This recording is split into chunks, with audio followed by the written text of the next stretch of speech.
Sir, एक तरफ गुजरात में चुनावों का ऐलान किसी भी वक्त हो सकता है और जिस तरीके से बड़ी खबर अभी गुजरात से भी सामने आई है कि कैसे दिल्ली सरकार जो है वो गुजरात पैसा भेज रही है हवाला के द्वारा। पंजाब के द्वारा ये पैसा भेजा गया है और बारडोली के उम्मीदवार ने खुद स्वीकार किया है कि ये पैसा जो है वो चुनाव में लगाने के लिए दिल्ली हेडक्वार्टर से आया है। और अभी तक आम आदमी पार्टी के किसी भी नेता का बयान जो है इस पूरे मामले पर सामने नहीं आया है। हवाला का पैसा जो चुनाव में लगाने की पेशकश की जा रही है। देखिए, ये तो बात ज़ाहिर है, इसके पहले से भी बहुत पहले से ही सबको पता है कि इनके एक बड़े मंत्री जो अब जेल में बंद हैं, सत्येंद्र जैन साहब, वो हवाला के बहुत बड़े खिलाड़ी हैं। वो बहुत पहले से दिल्ली के चुनाव के पहले भी वो इन्हीं खेलों में माहिर हैं और अब चूंकि ईडी ने उनको इसमें पकड़ लिया तो जेल में बंद है, पर उनका जो रूट है, हवाला का सिंडिकेट है, वो चल रहा है और इन्होंने ये पैसा बिल्कुल भेजा है, ये दिखाई दे रहा है। और ये इस मामले में बहुत ही एक्सपर्ट हैं और बहुत मक्कार और झूठे लोग हैं जो सीधा सीधा डिनाई कर देंगे कि हमने ये कुछ नहीं किया। चूँकि हवाला में कैश होता है, किसने भेजा, क्या भेजा, वो सिर्फ जुबानी होती है, तो इन बातों को कागज़ पे प्रूव करना थोड़ा मुश्किल हो जाएगा, समय लगेगा। तब तक ये चुनाव में जो भी गड़बड़ियाँ करनी हैं ये कर देंगे। ये भ्रष्ट पार्टी है, भ्रष्ट लोग हैं, ये लोगों को भ्रष्ट बना रहे हैं, लोगों को पैसा बांटेंगे, लोगों के बीच में ये गलत तरीके से पैसा देंगे, कैंडिडेट्स के थ्रू पैसा बंटवाएंगे। तो इस पर केंद्र सरकार को या जो भी जांच की एजेंसी है या गुजरात सरकार है, उनको इंश्योर करना चाहिए कि ऐसी हरकत ये ना कर पाएँ। इनके जो भी लोग हैं, जहाँ भी नेता इनके कंटेस्ट कर रहे हैं, उनके ऊपर सख्त से सख्त निगाह होनी चाहिए। उनके बैंक अकाउंट, उनके घर में क्या पैसा आ रहा है, कौन सी गाड़ी आ रही है, क्या पैसा आ रहा है, सब कुछ सख्ताई से देखा जाना चाहिए, चेक करना चाहिए। नहीं तो इस तरह से ये लोग हमारी डेमोक्रेसी को बिगाड़ के रख देंगे, हमारी डेमोक्रेसी में कभी भी इम्पार्शियल वोटिंग नहीं होने देंगे और इसी तरह से करके ये सत्ता हथियाते हैं और उसके बाद लोगों को लूटते हैं। तो इसका बचाव करने का और कोई रास्ता नहीं है। सरकारों को इस पर सख्त रूप से आना होगा। जो जांच एजेंसी है, जो सर्वेलेंस एजेंसीज हैं, जो भी एजेंसीज इन्वॉल्व हैं इन चीज़ों को रोकने के लिए, उन सबको अपने टोज़ पे खड़ा होकर ये काम सख्ताई से करना होगा। एक तरफ हवाला की सारी चीज़ों को स्वीकारा गया है आम आदमी पार्टी के खुद उम्मीदवार बारडोली के उम्मीदवार की तरफ से, पर उसके बावजूद भी आम आदमी पार्टी जो है वो गुजरात में बड़े दावे कर रही है, फ्री बिजली, फ्री पानी। और ये तक कहा जा रहा है कि इस बार हमारी सरकार जो है वो गुजरात में आने वाली है।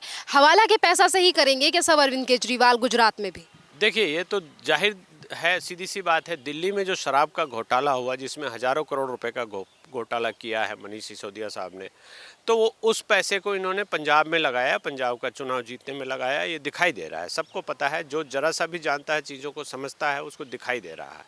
अब ऐसा ही ये हवाला का रूट ये गुजरात में बना रहे हैं और मुझे डर है कि वहाँ की भोली भाली जनता के, जो गुजरात के लोग हैं, उनको ये आँखों में धूल झोंक कर कहीं न कहीं ये सत्ता को डिस्टर्ब न करे, तो गुजरात की हालत बहुत ख़राब हो जाएगी। पंजाब, दिल्ली में क्या हो रहा है वो सबको पता है, पंजाब में क्या हो रहा है ये सबको पता है। जनता बस धोखे में आ जाती है। फ्री बिजली, फ्री पानी, ऐसी-ऐसी ये लुभावने वादे करके उनसे वोट ठग लेते हैं और ठगने के बाद फिर ये वहाँ पर दलाली का लंबा चौड़ा खेल, सिंडिकेट शुरू कर देते हैं, पैसा लूटते हैं, हवाला ऑपरेशन करते हैं, हवाला के थ्रू पैसा यहाँ से वहाँ भेजते हैं। तो ये पंजाब में जो बातें आ रही है कि ये ड्रग के पैसे को यूज़ कर रहे हैं, तो ये बातें सच्ची नहीं हैं, ये बातें सच्ची हैं। और ये बातें निकली हैं तो इसकी पूरी तहकीकात, पूरी इन्वेस्टिगेशन अंदर तक होनी चाहिए कि ये कैसे ऑपरेट कर रहे हैं और इनको पकड़ा जाना चाहिए। सर, इसी के साथ हैं कि जहां एक तरफ अपनी पार्टी को चुनावों को लेकर बड़ी-बड़ी बातें की जा रही हैं, तो वहीं दूसरी तरफ अभी कुछ दिन पहले यानी कि शनिवार के ही दिन दिल्ली के मुख्यमंत्री अरविंद केजरीवाल गुजरात के दौरे पर थे, जहां उन्होंने कहा कि हमारे पास जो है वो आईबी की रिपोर्ट है और हमें पता है कि हमारी 70 से 80 जो सीटें हैं वो आने वाली हैं। अगर जनता धक्का देगी तो हमारी 150 सीटें जो हैं वो गुजरात में आने वाली हैं इस बार। देखिए, ये झूठ बोलते हैं। जहाँ तक मैं जानता हूँ, आईबी ने इस बात का खंडन भी किया है और आईबी की कॉन्फिडेंशियल रिपोर्ट मुख्यमंत्री के पास कैसे आ गई, जब तक इनके पास कोई 2 नंबर का रूट नहीं है, जब तक ये कोई घपला नहीं कर रहे हैं, आईबी में इनका कोई आदमी सेंध मार कर नहीं दे रहा, तब तक इनको शर्म नहीं आती है कि ऐसी बातें ये पब्लिक कर रहे हैं। आईबी एक एजेंसी है जो इन चीज़ों के बारे में, जो भी सीक्रेट इंटेलिजेंस होता है हमारे देश में, उसको इकट्ठा करती है। उसकी रिपोर्ट इन्होंने कहाँ से ली, सबसे पहले तो ये बताएं। कैसे ली ये बताएं, क्योंकि ये एक मुख्यमंत्री है और मुख्यमंत्री के पास आईबी के एक्सेस इस तरह से हो जाए, ये संभव नहीं है। तो ये बेकार की बात कर रहे हैं, या तो ये झूठ बोल रहे हैं या इनके पास आईबी में कोई सेंधमारी करने वाला आदमी है। दोनों दशाओं में ये बहुत ही खतरनाक पोजीशन है और इस पर तुरंत सरकार को ध्यान देना चाहिए और इनका पूरा सर्विलेंस करके सारी चीज़ें करके इनके पूरा इस बात की तह तक जाना चाहिए कि कैसे इन्होंने ये बात बोली।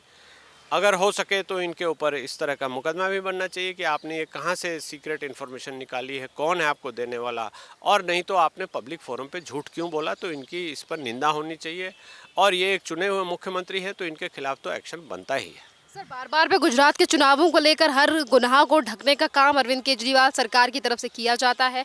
आज अगर सत्येंद्र जैन को खुलासा हुआ है, इस पूरे मामले को भी गुजरात चुनाव से जोड़ा जा रहा है। इससे पहले जब दिल्ली में शराब घोटाला हुआ, मनीष सिसोदिया के ऊपर सीबीआई की जांच अभी तक जारी है, पर छापेमारी जब की गई तब भी इस पूरे मामले को गुजरात चुनाव से जोड़ा गया आम आदमी पार्टी की तरफ से। देखिए, ये तो डाइवर्ट करने में माहिर हैं। ये हमेशा डाइवर्ट करते हैं। जब भी बात करेंगे कि इनके मंत्री इन्वॉल्व हैं, दलाली खाई है, तो ये चुनाव की बात करने लगेंगे। ये कहेंगे कि वो हमारे स्टार प्रचारक हैं, इसलिए बीजेपी इनको डरा रही है, केंद्र सरकार डरा रही है। ऐसा कुछ नहीं है।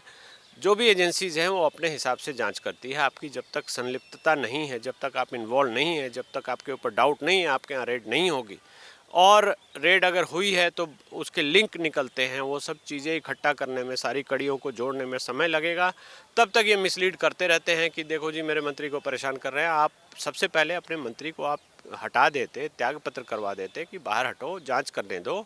मंत्री सबसे पहले आगे आ जाते कि देखो जी मैं सच बोलने को तैयार हूँ, मैं एफिडेविट देने को तैयार हूँ, मैं लाई डिटेक्टर टेस्ट कराने को, नार्को टेस्ट कराने को तैयार हूँ, आप मेरी सारी जांच करो, मैं कुछ भी छिपा नहीं रहा। तो ऐसा तो किया नहीं। इसको डाइवर्ट करने के लिए ये ऐसा करते हैं।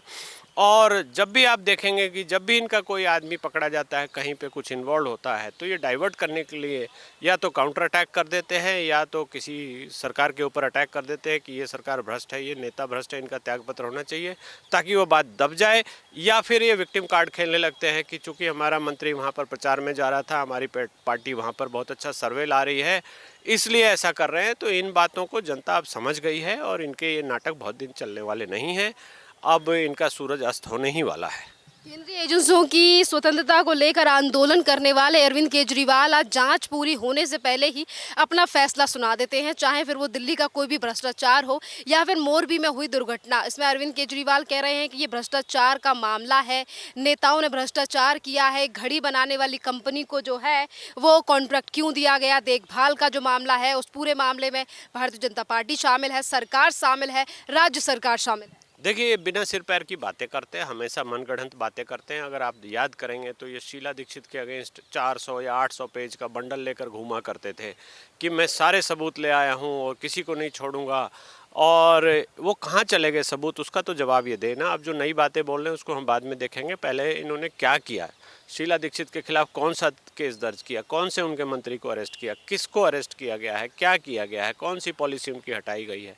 तो ये तो कोरी बकवास करते हैं, लोगों की आंखों में धूल झोंकते हैं, लोगों को मिसलीड करते हैं, लोगों का अटेंशन डाइवर्ट करते हैं। तो ऐसी बातों का तो कोई ध्यान ही हमको नहीं देना है। ये सिर्फ और सिर्फ जनता को मूर्ख बना रहे हैं, पागल बना रहे हैं, ठग रहे हैं।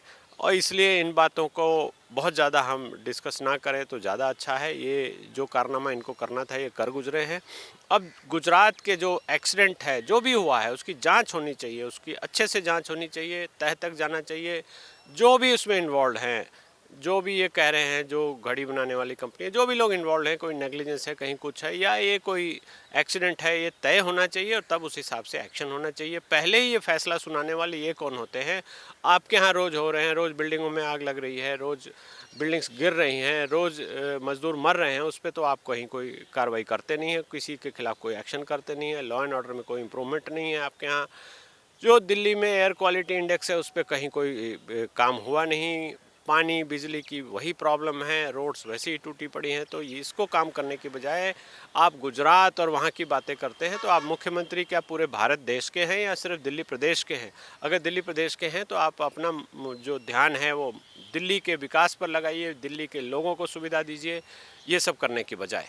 सर अभी 15 तारीख को सुप्रीम कोर्ट इस पूरे मामले पर सुनवाई करेगी। मोरबी में जो हादसा हुआ है, वहीं एसआईटी का गठन भी केंद्र सरकार की तरफ से किया गया है। गुजरात पुलिस ने भी 9 लोगों को गिरफ्तार किया है पूरे इस मामले को। उसके बावजूद भी एक तरफ राहुल गांधी कहते हैं कि राजनीति नहीं होगी, उनके नेता जो हैं वो इस्तीफा मांग रहे हैं, अरविंद केजरीवाल अपना फैसला सुना रहे हैं।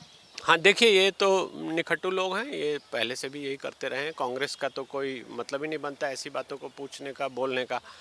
राहुल गांधी के कहने का क्या मतलब बनता है ऐसी फालतू की बातों का? राजनीति ना हो फिर भी आप राजनीति कर रहे हैं, आप राजनीतिक रोटियां सेक रहे हैं। एक घटना हुई है, एक दुर्घटना हुई है, उसकी जांच होनी चाहिए, उस पर पूरे तह तक बातों को पकड़ना चाहिए, समझना चाहिए, देखना चाहिए कि क्या हुआ, क्यों हुआ, कैसे ये दोबारा ना हो, और जो भी दोषी लोग हैं उनके खिलाफ कार्रवाई होनी चाहिए। उसकी बजाय अभी जब जांच हुई नहीं उसके पहले ही केजरीवाल साहब बता के आगे चल पड़े कि ये बीजेपी की इन्वॉल्वमेंट है, इसकी इन्वॉल्वमेंट है, इसकी इन्वॉल्वमेंट है। आप क्या कोई जांच एजेंसी हैं? आप कौन हैं, क्या हैं? आपने अपने बारे में तो कुछ बताया नहीं। आप हमेशा झूठ ऐसी बातें बोलते रहते हैं।